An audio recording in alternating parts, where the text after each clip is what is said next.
My life was pretty straightforward until Jake came along. I was a fitness trainer at a local gym, spending my days helping folks shape up, which kept me busy enough not to dwell on the lack of drama in my personal life. That all changed the day Jake walked into my gym. "Hey, I'm looking to switch up my routine. Got any killer moves to start with?" he asked, his tone light but his gaze intense. I gave him a once-over. He wasn't the usual newbie, unsure of which machine to try first. No, he looked like he knew his way around a gym, but was here for something more. "Sure," I replied, leading him to a set of weights. "Let's see what you've got." That first session turned into a week, then a month, and our casual chats grew longer and more personal. Jake owned a small family restaurant, famous for its authentic Italian dishes. "It's all about the sauce," he'd say, "and nobody makes it like my mom." He talked about his mother with a mix of admiration and frustration, a combo that hinted at deep family ties. One afternoon, as we wrapped up a particularly intense workout, he caught me off guard. "Listen, Emily, I've been thinking. How about dinner at my place? You can meet my mom and try that sauce I keep bragging about."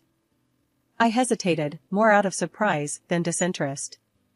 "Yeah, why not? I'm curious if it's as good as you claim." Dinner was cozy, the food incredible, and the company surprisingly comfortable. His mother, Anna, was all warm smiles and hearty laughs, though her eyes seemed to size me up with every glance. His younger sister, Sophia, dropped by too, her presence more prickly, her words sharp and quick. "So, Emily, Jake tells us you're quite the fitness guru," Sophia said, a smirk playing on her lips as she eyed the muscles I worked hard to build. "Ever deal with hopeless cases, or do you just make the fit fitter?" I chuckled, taking her jab in stride. "I believe everyone has potential. It's all about finding the right motivation." Jake was a constant during those early days, always showing up at the gym at the same time, always finding a reason to talk a little longer. "You know, I never believed in fate or any of that stuff," he confessed one evening as we closed up the gym together. "But meeting you? Maybe I was wrong." His words were a mix of rough charm and clumsy sincerity. It was refreshing, and despite the nagging voice in my head warning me to take it slow, I found myself falling for him. Hard and fast, like a rookie taking on too much weight without a spotter. One chilly evening, as we walked to our cars, he stopped and faced me, his expression serious. "Emily, I'm not good at this fancy talking, and I don't have a smooth line to throw your way. But I like you, a lot. What do you say we make this official?" It was abrupt and straightforward. No games, no dancing around the subject. That was Jake, direct and all in. I smiled, my heart hammering in my chest. "I say, yes. Let's see where this goes." And just like that, I was no longer just the fitness trainer at the local gym. I was Jake's girlfriend, and soon enough, his wife. Moving into Jake's mom's house right after we got married wasn't exactly what I had pictured for our happily ever after. Jake told me it was important to him because of his family ties, but living with his mom, Anna, and his sister, Sophia, was tough from the start. They didn't hide their displeasure about me joining the family, and things got tenser day by day. The house was always bustling, and somehow I ended up with more than my fair share of chores. After long hours at the gym, I'd come home to an endless list of tasks. The old washing machine was a nightmare. It broke down so often that I half joked it had something personal against me. But nobody else seemed to notice or care, especially not Anna or Sophia. I remember one evening after dinner, I was trying to fix that blasted machine again, and I could hear them in the kitchen. "She doesn't even know what she's doing," Sophia laughed, not bothering to lower her voice. "Watch, she'll flood the basement next." Their laughter echoed down the hallway, stinging more than I wanted to admit. I bit my tongue, focusing on the task at hand. It wasn't just the washing machine, it was everything. From cooking to cleaning, my efforts were just another source of entertainment for them. Cooking was the worst. Italian cuisine was sacred in this house, and my attempts were apparently blasphemous. I tried to follow Anna's recipes to the letter, but nothing seemed to work. One night, as I struggled with a supposedly simple pasta dish, Sophia hovered in the doorway. "Is that supposed to look like that?" she asked, a smirk playing on her lips. "It's nothing like Mom's." I gritted my teeth, stirring the sauce that just wouldn't thicken. "Well, I'm trying my best here." Sophia snorted. "Maybe your best isn't good enough. Did you ever think of that?" I wanted to snap back, to defend myself, but what was the point? It wouldn't change anything. Jake, whenever he was around, seemed to shrink a little more each time his sister or mother criticized me. He never stood up for me, his silence was as loud as their laughs. "Hey, Emily, just leave it," Jake would say quietly later, trying to avoid any confrontation. "It's not worth it." Dinner times were an ordeal. I'd set the dishes on the table, hoping for a peaceful meal, but it was like sitting down in a lion's den. "You know, in Italy, they'd probably ban you from the kitchen for this," Anna would joke as she tasted my food, the others chuckling along. "Yeah, maybe stick to what you know, gym stuff," Sophia would add, passing the salt like it was a peace offering I didn't deserve. I would nod, smile, and swallow the hurt, my frustration simmering like the sauce that never turned out right. Living with Jake's family made every day feel like a battle I wasn't prepared for. As my pregnancy progressed, the house chores, which already felt like they were all on me, became even more demanding. Instead of getting any help or understanding from Anna and Sophia, I felt their hostility grow stronger. One afternoon, I was trying to vacuum the living room, moving slower than usual, because of my growing belly. Anna walked in, watched me for a moment, and then let out a sigh that seemed to carry all her disapproval. "Emily, you missed a spot over there. And look at how slow you're moving. This house is going to fall apart at this rate," she said, pointing at a corner I hadn't gotten to yet. I straightened up, feeling the strain in my back. "I'm doing the best I can, Anna. It's a bit harder with the baby." She just sked and shook her head. "In my time, we didn't let a little thing like pregnancy slow us down. You need to toughen up." The lack of sympathy stung, and I bit my tongue to keep from snapping back. Sophia was no better. Later that day, as I was folding laundry, she came into the room and started flipping through the clothes I had just stacked neatly. "You do know these aren't folded right, don't you? They should be able to stand up on their own, like how Mom taught us. Here, let me show you. Again." She tossed the shirt she was holding back onto the pile, messing up what I had done. As she refolded the same shirt with sharp, practiced movements, I felt my frustration rise. "Sophia, I appreciate the lesson, but I've folded clothes before. I'm not an idiot." She just raised her eyebrows, a cold smile playing on her lips. Could have fooled me. But hey, if you're okay with being mediocre, who am I to argue? Her words felt like a slap, and for a moment, I just stood there, watching her make my efforts seem pointless. It was the same with cooking. Every meal I attempted was met with criticism or outright laughter, especially if I tried to make anything Italian. One evening, I decided to try again, making a simple pasta dish I thought I had mastered. I was stirring the pot when Sophia walked into the kitchen. "What's that supposed to be?" she asked, peering into the pot with a skeptical look. "It's spaghetti carbonara. I thought it might be nice for dinner," I said, hoping for a change in her usual harsh tone. She took a fork, twirled some pasta onto it, and tasted it with an exaggerated expression of disgust. "Nice? This is what you call nice? I wouldn't feed this to the dog. It's all wrong." I slammed the pot's lid down a little harder than necessary. "Well, it's what's for dinner, so if you don't like it, you're welcome to make something else." The tension in the house grew every day, and Jake's absence didn't help. He was always at the restaurant, always busy, and when he was home, he avoided any conflict. Whenever I tried to talk to him about how his sister and mother were treating me, he'd just sigh and say something like, "I know it's tough, Emily, but try to hang in there. They'll warm up to you eventually. Just give it time." After giving birth to my son, I hoped things might get better, but the reality was just the opposite. I had gained a good amount of weight during pregnancy, which became the new source of their mockery. "Look at how much she's eating," Anna would laugh as I tried to nourish myself for breastfeeding. "Are you feeding a child or a small army?"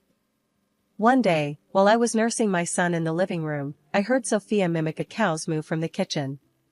The sound sliced through me, and tears pricked my eyes. It was clear they saw me as nothing more than a cow, a utility for my son. I reached my breaking point after the mocking, and the cold treatment at home became too much. I needed something for myself, a space where I wasn't just the criticized daughter-in-law or the underappreciated wife. That's when I decided to start my own YouTube channel and Instagram page. One morning, while Jake was at the restaurant and Sophia was out shopping, I set up my old camera in the corner of our cramped guest room, my new makeshift gym. "I'm doing this," I muttered to myself, adjusting the angle.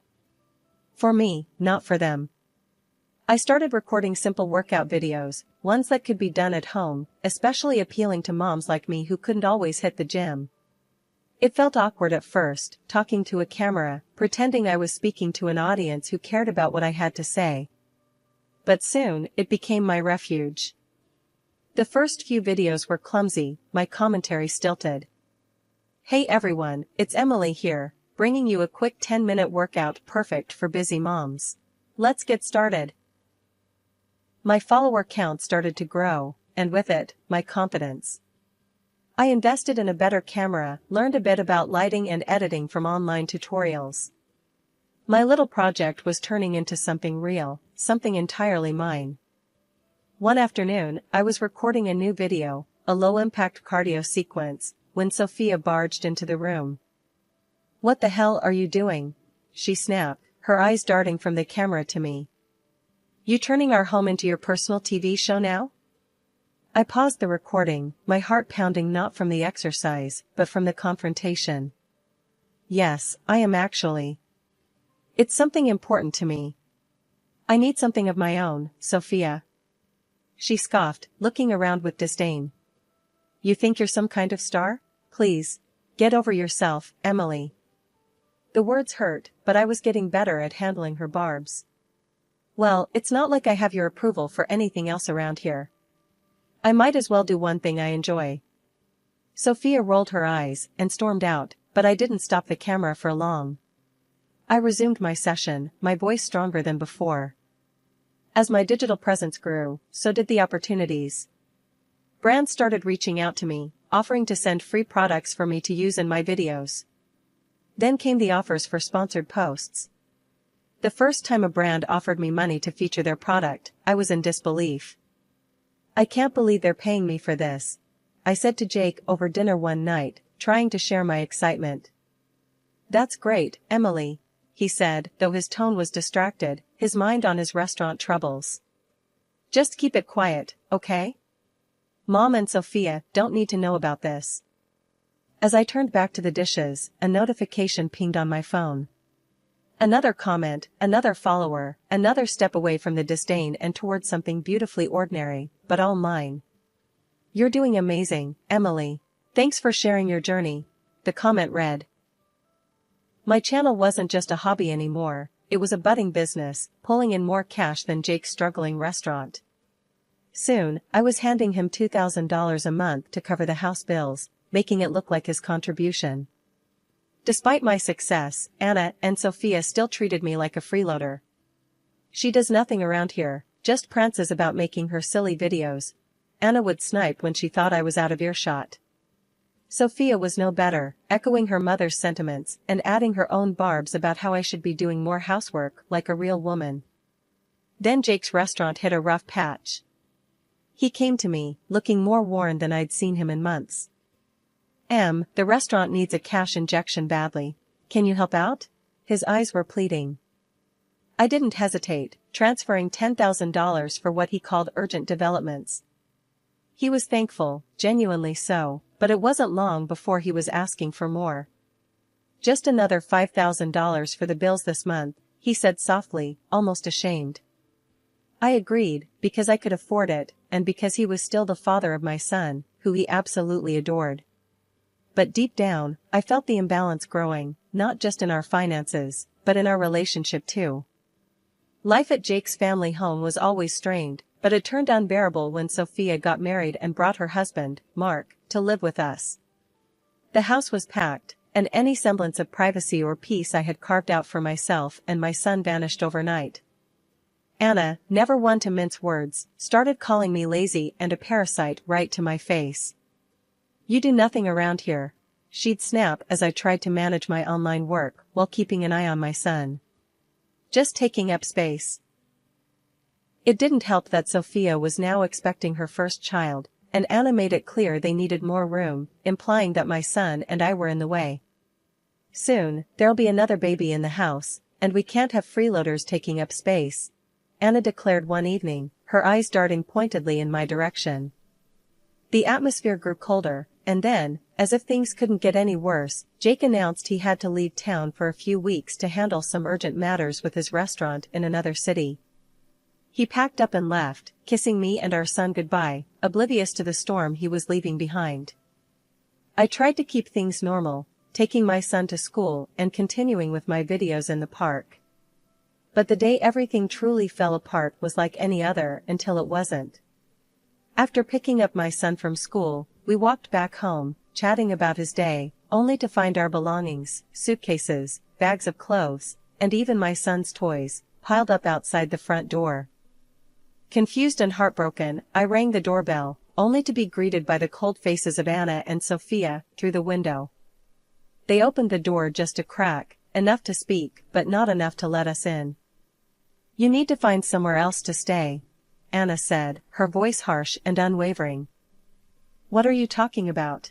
What about Jake? What will I tell him?" I demanded, my voice rising in panic and anger. Sophia laughed, a cruel, cutting sound. "Tell him whatever you want. He's not here to care, is he?" I tried calling Jake, but my calls went unanswered, sinking me deeper into a mix of despair and fury. With no other options, I gathered our things and managed to get us a room at a nearby hotel. Sitting there, in that impersonal room with my confused and upset son, I felt a shift inside me. This wasn't just a temporary retreat, it was a forced eviction from a life I could no longer tolerate. I had just finished unpacking our essentials when my phone pinged with a new message. It was from Sophia, which was odd because we hardly communicated directly, especially not since the fallout. Her message was shockingly cheerful. "Thought you might want to see what your beloved husband has been up to," accompanied by a link. Curiosity piqued and anxiety tightening in my chest, I clicked the link. It redirected me to a social media page filled with photos of Jake, photos that showed him not on some urgent business trip as he claimed, but enjoying cozy dinners and walks on the beach with another woman. The timestamp on the latest photo, just yesterday. I sat there, numb, the phone slipping slightly from my hand as the realization hit me. He wasn't just away on business, he was living a whole other life without us. Anger, sharp and bitter, bubbled up, but before I could drown in it, my son tugged at my sleeve. "Mommy, are you okay?" His small voice, filled with concern, pulled me back from the edge. I forced a smile, scooping him up into my arms. "Yeah, buddy, I'm okay. Just a little tired, that's all."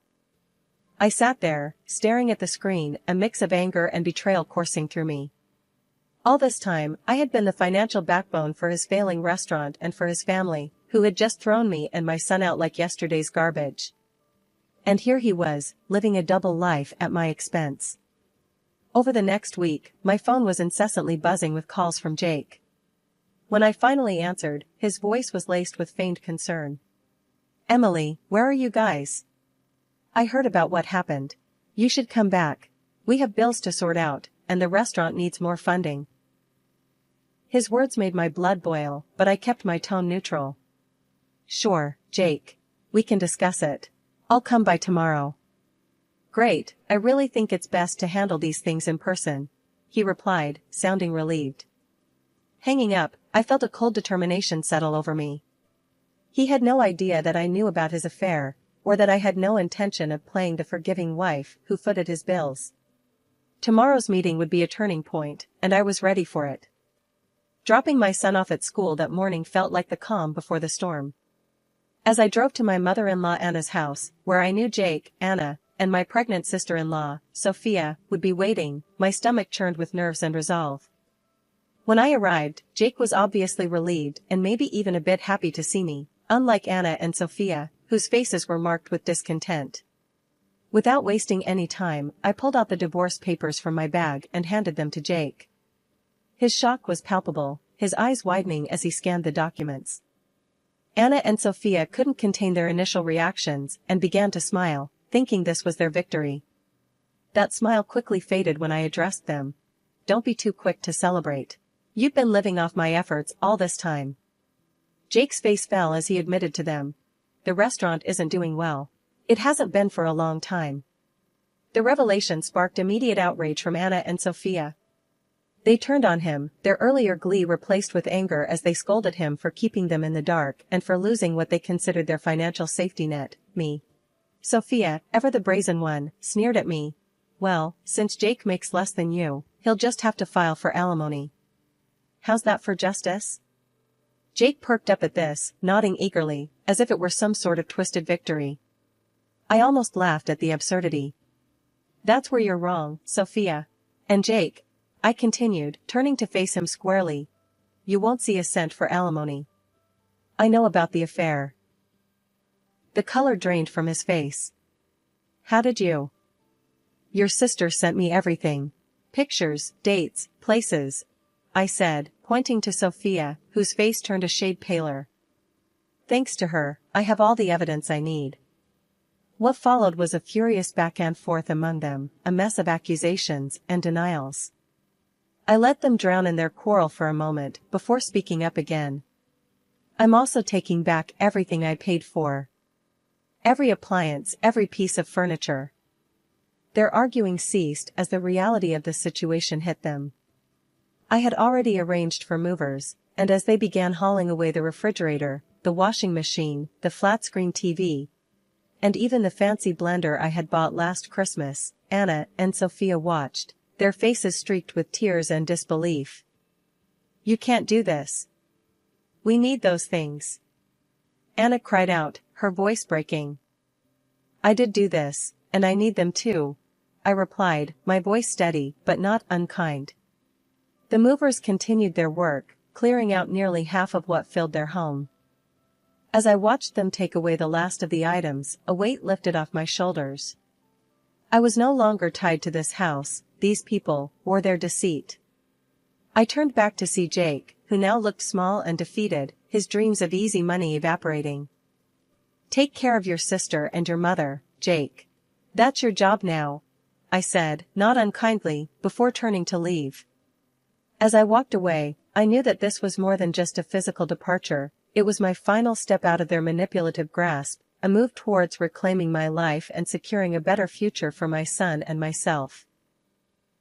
After everything, the divorce was more of a relief than a burden. I filed for compensation due to Jake's infidelity and secured alimony for our son. My lawyer handled everything, making the process as smooth as possible under the circumstances. Life changed dramatically for Jake's family too. His restaurant, unable to stay afloat without my financial support, finally went bankrupt. The family house was sold off to cover debts, a stark testament to their unsustainable lifestyle. Meanwhile, Anna and Sophia, left scrambling, tried reaching out to me, their messages a mix of apologies and pleas for help. But after everything, I couldn't let myself be pulled back into their chaos. I blocked their numbers without a second thought.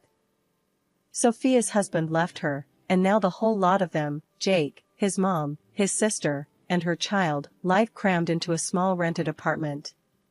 It's a tough situation, but one they brought upon themselves. In contrast, life for me and Alex is looking up. We've settled into a nice rhythm in our own rented apartment, a cozy place that feels more like home every day. My YouTube channel and Instagram page have really taken off, resonating with women, especially new moms who are trying to find their way back to fitness. Seeing the positive impact of my work has inspired a new idea, launching online fitness courses specifically tailored for postpartum women. I'm excited about the possibilities and the chance to help others who have been in my shoes. There was so much to do, but for the first time in a long while, the future seemed bright and brimming with potential. Here in our little sanctuary, with my son's laughter echoing off the walls, I felt a profound sense of peace. We had made it through the storm, and now, it was our time to shine.